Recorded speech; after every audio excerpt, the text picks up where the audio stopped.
പേര് പറഞ്ഞതുപോലെ തന്നെ ഒരു കപ്പ് പച്ചരി കൊണ്ട് നല്ല അടിപൊളി ഒരു സാധനമാണ് ഉണ്ടാക്കാൻ പോകുന്നത്. കഴിക്കാനൊക്കെ നല്ല ടേസ്റ്റുള്ള നല്ലൊരു മധുരത്തിലുള്ള ഒരു സാധനമാണ്. ഒരു കപ്പ് പച്ചരി നമുക്കൊരു പാത്രത്തിലേക്ക് ഇട്ട് ഒന്ന് കഴുകി മാറ്റി വെക്കാം. ഇനി ഒരു കുക്കർ അടുപ്പത്ത് വെച്ച് ഒന്ന് ചൂടാകുമ്പോൾ അതിനകത്തേക്ക് 1 ടീസ്പൂൺ നെയ്യ് ഇട്ട് കൊടുക്കാം.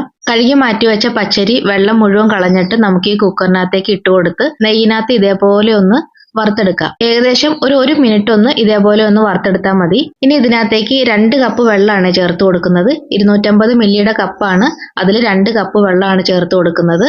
നമ്മളെടുത്ത പച്ചരിയും അത്ര തന്നെയാണ്. 250 മില്ലിയുടെ കപ്പിനകത്ത് 1 കപ്പ് പച്ചരിയാണ് നമ്മൾ എടുത്തിരുന്നത്. അതിന് 2 കപ്പ് വെള്ളമാണ് ചേർത്തേക്കുന്നത്, അതായത് ഇരട്ടി വെള്ളം. ഇനി ഇത് വിസിലടിക്കണ വരെ ഒന്ന് മൂടി വെക്കാം. ആ സമയം കൊണ്ട് ഞാനിവിടെ 7 വെല്ലം എടുത്തിട്ടുണ്ട്. അത് 1 കപ്പ് വെള്ളത്തിൽ അതും നമുക്കൊന്ന് ഉരുക്കി മാറ്റി വെക്കാം. ഇപ്പം നമ്മുടെ കുക്കർ വിസിലടിക്കാൻ തുടങ്ങിയിട്ടുണ്ട്. 3 വിസിലടിച്ചു. ഇനി അതൊന്ന് സിമ്മിലേക്ക് ഇട്ട് വെക്കാം. ആ സമയത്ത് നമുക്ക് തേങ്ങ എടുത്തിട്ടുണ്ട്. ഞാൻ 1/2 കപ്പോളം വരുന്ന രീതിയിലാണ് തേങ്ങ എടുത്തിരിക്കുന്നത്. അതിനകത്തേക്ക് ഒരു 5 ഏലക്കയും കുറച്ച് ജീരകവും ഇട്ട് കൊടുത്തിട്ടുണ്ട്. ഒരു 1/4 ടീസ്പൂൺ ജീരകം എടുത്തിട്ടുള്ളൂ കേട്ടോ. നമ്മുടെ ശർക്കര ഇവിടെ ഉരുക്കി വന്നിട്ടുണ്ട്. അത് നമുക്ക് ഒരു പാത്രത്തിലേക്ക് ഒന്ന് അരിച്ച് മാറ്റി വെക്കാം. ഈ സമയത്ത് സിമ്മിൽ കിടന്ന കുക്കറിൽ 1 വിസിലും കൂടെ അടിച്ചു. തീരെ ലോയിലാണ് ഞാൻ ഇട്ടിരുന്നത്. അപ്പോൾ 1 വിസിലും കൂടെ അടിച്ചിട്ടുണ്ട്. അത് ഓഫാക്കി ഇട്ടിട്ടുണ്ട്. ഇപ്പം നമ്മുടെ കുക്കറിൻ്റെ വിസിലൊക്കെ പോയി. ഇനി നമുക്കതൊന്ന് തുറന്ന് നോക്കാം.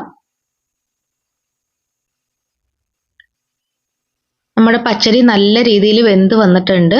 ഒന്നിൽ തൊടാണ്ട് നല്ല ചോറ് പോലെ കിടക്കുന്നുണ്ട്. ഇതാണ് പാകം. നന്നായിട്ട് വേകുകയും ചെയ്യും, എന്നാൽ ഒട്ടിപ്പിടിച്ച് കിടക്കുകയില്ല. ഇതേപോലെ കിട്ടും. ഇനി നമുക്ക് ഉരുക്കി വെച്ചേക്കുന്ന ശർക്കരയുടെ പകുതി ആദ്യം ഒന്ന് ഒഴിച്ചു കൊടുക്കാം. ഇത് നന്നായിട്ടൊന്ന് ഇളക്കി മിക്സ് ചെയ്തെടുക്കണേ.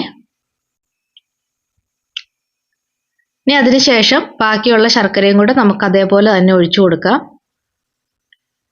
ഇനി ഇത് വീണ്ടും നല്ലതുപോലെ മിക്സ് ചെയ്ത് കൊടുക്കാം.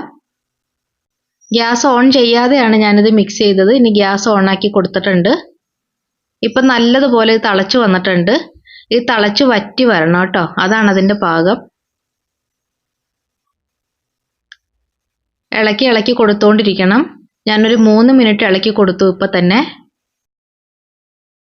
ഏകദേശം ഒരു 7 മിനിറ്റ് 8 മിനിറ്റ് വരെ നമ്മളിത് ഇളക്കി കൊടുത്തുകൊണ്ടിരിക്കേണ്ടി വരും.